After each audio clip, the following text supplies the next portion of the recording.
भीमपुत्र टेक्सादादा गायकवाड राहुलजी खांडेकर अशा पद्धतीने विचार समोर आला आणि पहिली संगीती ही पुण्याला झाली, देहू रोडला. दुसरी संगीती नागपूरला झाली, त्याचे आयोजक अशोकदादा स्वतः होते. तिसरी संगीती ही औरंगाबादला झाली, त्याचे आयोजक B.K. वाघ बौद्धाचार्य हे होते. चौथी संगीती नाशिकला झाली, त्याचे आयोजक नरेंद्र तेजाळे साहेब होते. आणि पाचवी संगीती आपण अमरावतीकरांनी घेतली. संगीती घेण्यामागचा, धम्मसंगीती घेण्यामागचा उद्देश हा आहे की या ठिकाणी जे 3 विषय आपण दिले आहेत आणि जे ज्वलंत आहे, बौद्ध म्हणून जगत असताना आपली संस्कृती काय आपल्याला सांगते, त्या संस्कृतीनुसार आपण खऱ्या अर्थानं आचरण करतो काय, आणि जर आपण करत नसेल तर काही बुद्धिजीवी लोकांची ही उत्तरदायित्व असते, ही जबाबदारी असते की त्यांनी समाजाला दिशा द्यावी. आणि त्या दिशा देण्याच्या प्रक्रियेमधून या संगीतीचं आयोजन या ठिकाणी झालेलं आहे. आपल्याला आज जी चर्चा करायची आहे त्यामध्ये विषय आपण दिलेले आहेत की बौद्ध संस्कार विधीमध्ये सर्वत्र साम्यता आणणे, म्हणजे सध्या आपण महाराष्ट्रापुरता विचार करतो आहे. दुसरे विषय आहे आपले बौद्ध सण कोणते आणि कसे साजरे करावे.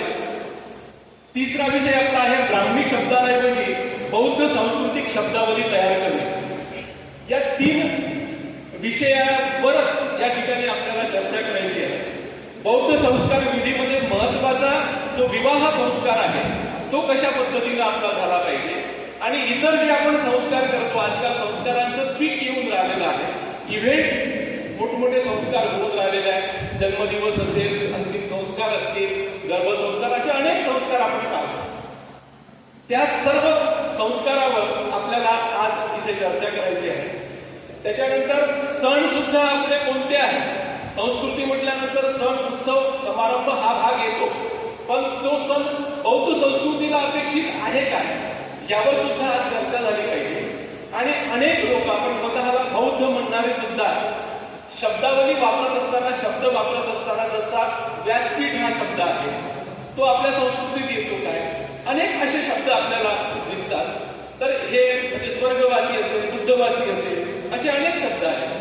तर हे शब्द आपण कसे वापरायचे त्यावर चर्चा करायची आहे. आणि या 3ही विषयावर चर्चा आपल्याला 5 वाजेपर्यंत करायची आहे. चर्चेची एक आचारसंहिता आपण ठेवलेली आहे. इथे आपण चर्चेसाठी बसलेलो आहोत, इथे काही कोणी भाषण करायला आलेलं नाही. प्रत्येकाला आपल्याला चर्चेमध्ये सहभागी व्हायचं, प्रत्येक विषयावर सहभागी व्हायचं. आणि ही चर्चा एका विषयावर साधारणतः 1.5 तास एका विषयावर ही चर्चा चालेल. कमी जास्त वेळ आपल्याला करता येईल चर्चेच्या अनुषंगानं. आणि ही चर्चा होत असताना एखाद्याला सहभाग चर्चेमध्ये घ्यायचा आहे तर सरळ मुद्द्यावर यायचं आहे. बऱ्याच वेळा आपण करतो की या महामानवांना, बाबासाहेबांना, बुद्धाला वंदन करतो, अभिवादन करतो, इथून म्हणजे ते भाषणाचं स्वरूप आपल्याला नाही. जर मुद्दा आपल्याला म्हणायचा आहे का विवाह संस्कार, तो डायरेक्ट विवाह संस्कारावर आपल्याला यायचा आहे. भाषणाचं स्वरूप त्याला असू नये. जेवढं कमी शब्दात लोकांना पटण्यासारखं किंवा तुम्हाला स्वतःला कन्व्हिन्स ते लोकांना करून देता येऊन राहिलं, या पद्धतीनं आपली मांडणी झाली पाहिजे. आणि ही जी व्यवस्था आपण या ठिकाणी केलेली आहे ती चर्चेच्या अनुषंगाने केलेली आहे, ही भाषणाच्या अनुषंगाने केलेली नाही. त्याच्यामुळं ही अशा 10 संगीती आपल्याला घ्यायच्या आहेत. प्रत्येक संगीतीमध्ये आपण ही आचारसंहिता ज्या 4 झाल्या त्या 4ही संगीतीमध्ये या आचारसंहितेचं पालन आपण केलेलं आहे. त्याच शिस्तीनं 5वी सुद्धा संगीती झाली पाहिजे. अशा 10 संगीती आपल्याला घ्यायच्या आहेत. मग प्रत्येक ठिकाणी आपण या 3च विषयावर चर्चा केलेली आहे.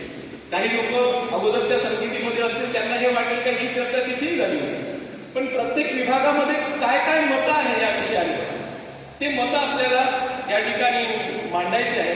ते मतं या ठिकाणी लिहून घेतलं जाईल आणि अशा 10 संगीती झाल्यानंतर मग त्या मतांचं कंपायलेशन होईल. त्याच्यानंतर पुन्हा विभागीय 5 कार्यक्रम होतील, त्यामध्ये सुद्धा या चर्चा होतील. आणि शेवटी एक मोठा कार्यक्रम मुंबईला होईल, जे 50,000 लोकांच्या उपस्थितीत आपल्याला तो घ्यायचा आहे. आणि त्याच्यानंतर या कंपायलेशन होईल ते पुस्तका स्वरूपात येईल आणि ही जबाबदारी जी समाजानं आमच्यावर टाकली होती की या 3 विषयाच्या अनुषंगाने लोकांनी अशा पद्धतीचं आपलं आचरण करावं, ही त्यांची या 3 विषयाच्या अनुषंगाने आचारसंहिता असली पाहिजे, अशी ते कंपायलेशन होईल पुस्तक स्वरूपात येईल. तो कार्यक्रम आपल्याला मुंबईला घ्यायचा आहे या 10 समिती आणि त्यानंतरच्या 5 कार्यक्रमानंतर. तर असं स्वरूप या समितीचं आहे आणि चर्चा मात्र टू द पॉइंट आपली झाली पाहिजे. आपण बौद्ध आहोत आणि बौद्ध असल्यामुळं सरळ सरळ चर्चेला आपल्याला हात घालायचा आहे, चर्चेची शिस्त पाळायची आहे. यानंतरचं संपूर्ण या समितीचं संचालन आदरणीय अशोक सरस्वती करतील अशी मी त्यांना विनंती करतो.